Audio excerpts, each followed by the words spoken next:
All right, here we are, unit 10A. This is the unit in the lower parking garage near the elevator.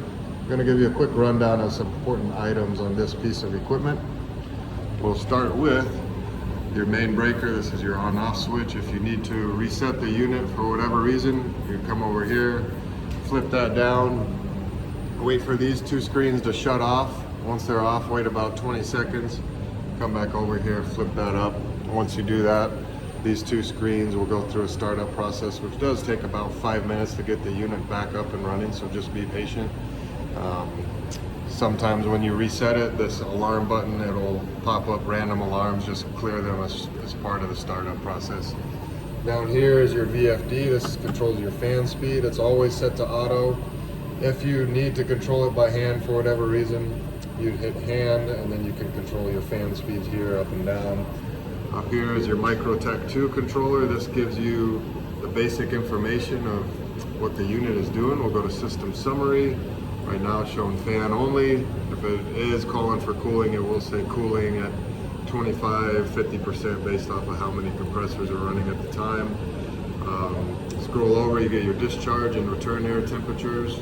Discharge is the air going out of the unit into the office. Return air is the air coming from the office back to the unit. So it's good to see your spreads there. As we go down, you see your condenser water temperatures, entering water temperature and leaving water temperature.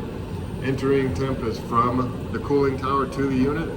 Leaving water temperature is after it's cycled through the unit and it's going back to the cooling tower.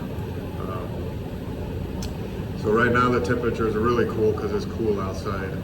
But in the summertime, those will get up into the 80s or 90s, which is okay. Once they start getting up into the high 90s or 100s, then you need to start looking at your cooling tower for a potential fan issue. But something's not working right with that cooling tower if they're getting up into the hundreds.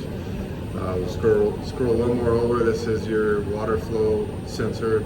This needs to always be yes. If that's no, then you don't have any water coming to the unit to cool it down, and you'll start hitting high pressure situations with your compressor. If that does say no, first place to check is your condenser pumps, and then go up to your cooling tower for a potential issue there. But yeah, if you're running into an alarm with high pressure and this is no, that's where you're gonna check. And then if this little light was lit up, that means you have an alarm on the unit. Right now I'll hit it, it's gonna say no active alarms. If you did have an alarm, this is what it would look like. Something like that, fan retry or fan fail. You can click clear alarm. Chances are it will clear whatever that alarm was and start working again, but if the problem persists, then the alarm will come back on, then you need to start doing some troubleshooting there. Over here is filter access. Down here, this is where your compressors are.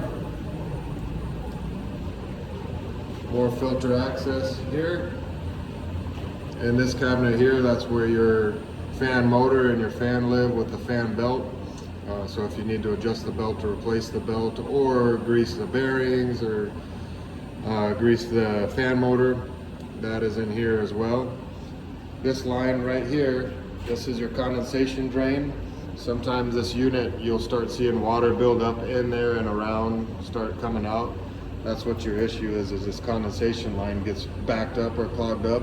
So you need to use this hose. There's water over there. Shove the hose up in there, back flush it for about 20 seconds, and let all that gunk just flow out after you pull the hose out. And then it'll return back to normal working conditions. Over here is your nameplate that shows basic information, belt size, electronic components, just important information for the unit itself. So again, this is unit 10A.